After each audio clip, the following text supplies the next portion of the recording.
भारत पर बेटा मुस्लिम आक्रमण। अच्छा, भारत पे पहली बार जो मुस्लिम आक्रमण हुआ उसमें सर्वप्रथम ये जो आपका मोहम्मद बिन कासिम था, इसने सबसे पहले भारत पे आक्रमण किया और यही मुसलमान था। 1712 ईस्वी में सिंध और मुल्तान पर आक्रमण करके इसको जीत लिया। और जिस समय इसने सिंध पर आक्रमण किया था उस समय, अरे कब किया था, 1712 ईस्वी में ही किया था। उस समय सिंध का जो शासक था वो था दाहिर। कौन था? दाहिर। दाहिर को धाई रपटा भगे सरपट दाहिर, और दाहिर जा रहे हैं 90 की स्पीड में। अच्छा, ये तो चला, ये जो कुछ भी था वो तो होने वाला था, ये तो हो ही रहा था। लेकिन उसी बीच में भैया पृथ्वीराज चौहान भी आ गए थे और उनसे टक्कर हो गई आपके खतरनाक शासक से। और ऐसा खतरनाक शासक जिसका नाम था मोहम्मद गोरी। क्या नाम था बेटा? मोहम्मद गोरी। 17 बार आक्रमण किया। कितनी बार? अच्छा, दाल उसकी गलती ना, हरामी टाइप का था साला, इसलिए लगा ले गया जुगाड़। तुर्क था, जात का क्या था? जात का था तुर्क। अब तुर्क क्या होते हैं जानते होंगे आप लोग। अगर आप किसी उस टाइप घनी बस्ती में होंगे तो वहां पर आपको तुर्क, कुंजरा, मुस्लिम सारे मिल जाएंगे। तो वो तुर्क जो होते हैं ना, वही टाइप का तुर्क था।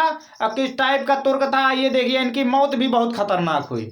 ऐसा मारे थे ना कि जिंदगी खत्म हो गई इनकी।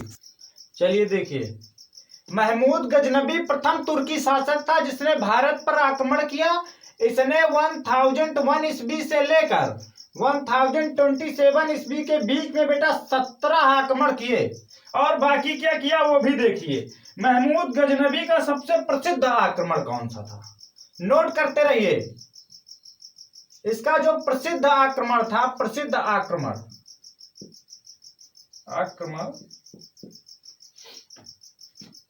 भैया 1025 ईस्वी में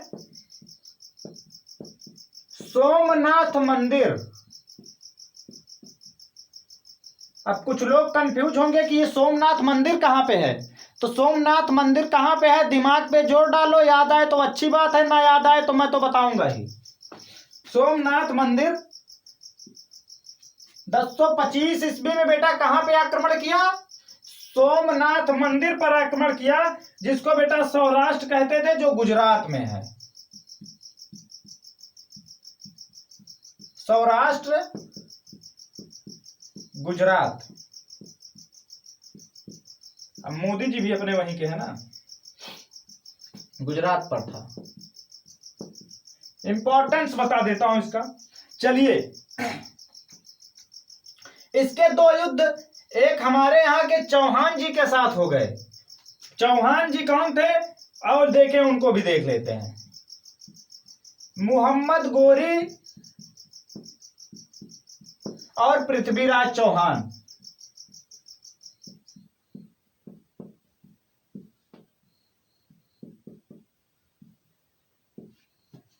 पहला आक्रमण, जब पहला आक्रमण हुआ तो मोहम्मद गोरी हारा। मोहम्मद गोरी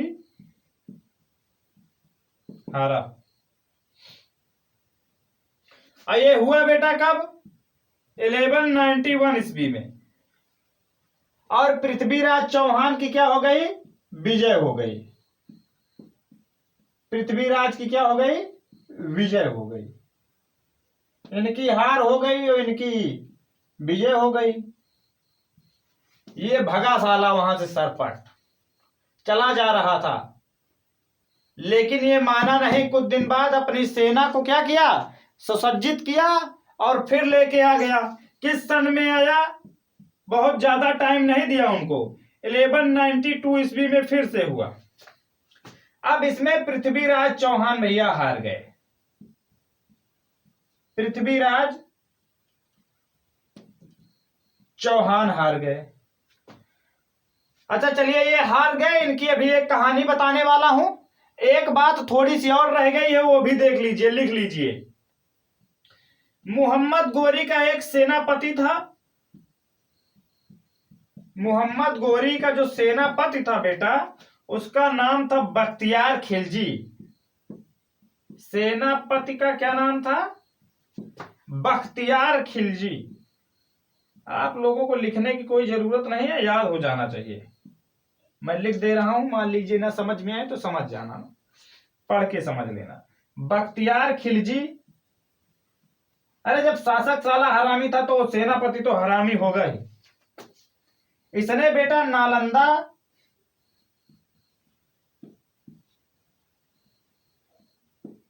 व विक्रमाशिला विश्वविद्यालय को ही ध्वस्त कर दिया। बोला कि पढ़ना लिखना मना है। विश्वविद्यालय को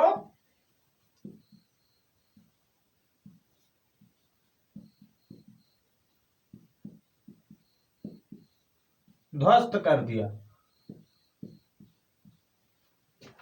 चलिए ठीक है। महमूद गजनबी का प्रथम तुर्की शासक था जिसने भारत पर आक्रमण किया। इसने 1001 ईस्वी और 1027 ईस्वी के बीच में बेटा 17 आक्रमण किए। 17 बार इसने क्या किया? आक्रमण किया। इसका प्रसिद्ध आक्रमण कौन सा है? 1025 ईस्वी में इसने सोमनाथ मंदिर पर आक्रमण किया, जो कि सौराष्ट्र गुजरात पर था। यहां तक तो ये इसका प्रसिद्ध वाला युद्ध हो गया। लेकिन अब मोहम्मद गोरी और पृथ्वीराज चौहान बीच में आ गए। अब जब बीच में आए तो मामला थोड़ा सा बेटा पेचीदा हो गया। मामला पेचीदा हुआ। पहली बार लड़े, बहुत घमासान युद्ध हुआ, बहुत लोग मरे। उसमें क्या हुआ कि मोहम्मद गोरी हार गया और भाग गया। अब कब की बात है ये 1191 की बात है, 1191 की बात है। वो माना नहीं। एक साल बाद 1192 ईस्वी में उसने फिर से पृथ्वीराज चौहान पर क्या किया? आक्रमण कर दिया। ये संभल नहीं पाए थे। इन्होंने तो सोचा कि दुश्मन भाग गया है, सुस्त हो गए, लपेट दिया अच्छे से, इनको बंदी बना लिया, इनकी दोनों आंखें निकाल ली और ले जाके इनको कैद कर दिया। उस समय इनका जो सेनापति था पृथ्वीराज चौहान का, वो कहीं गए हुए थे और इनके यहां के दरबारी कवि भी थे। अब जब वो आए, वहां गए, चंदवरदाई नाम था इनके दरबारी कवि का। क्या नाम था पृथ्वीराज के? चंदवरदाई। याद कर लो। बेस बना कर गए, अपने राजा से मिला, उनकी हालत देखा तो बोले ओहो, नहीं बर्दाश्त कर पाए। तो उन्होंने कहा, अब वहां पर गए तो वहां एक कहानी सुना दिया इन्होंने। वहां जाके बताए, बाबा बन के गए थे भाई।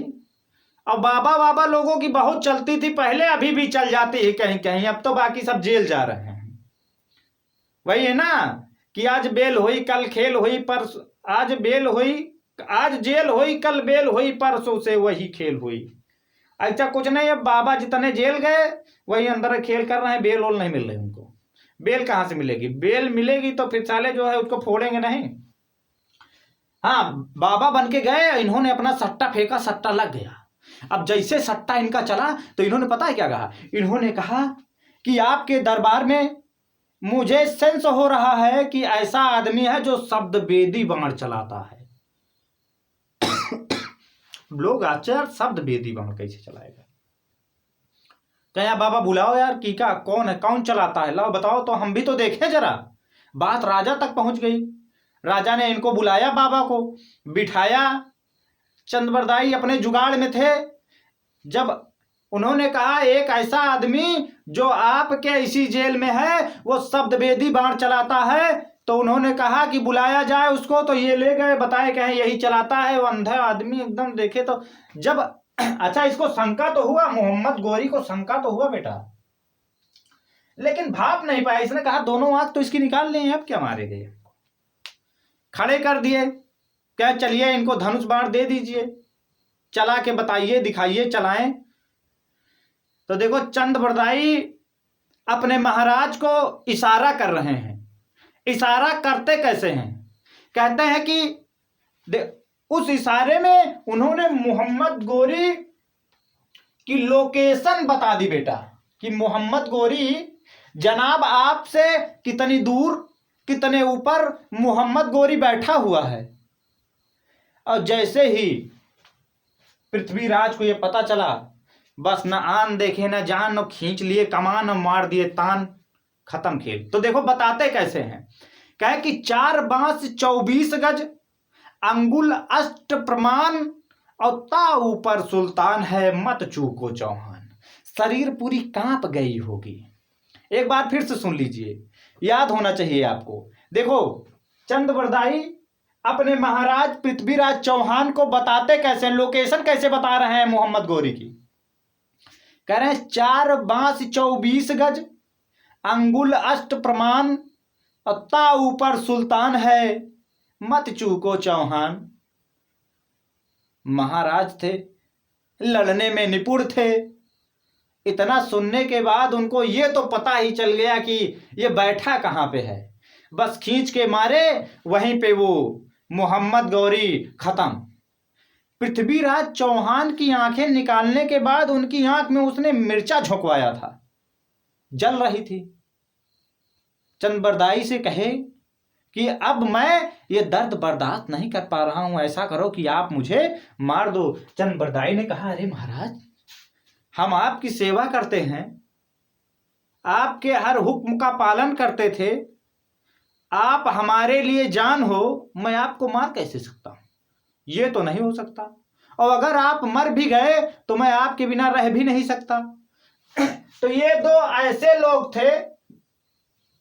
चंद्रबरदाई ने अपनी कटार से इनका गला काटा और इन्होंने इनका गला काटा।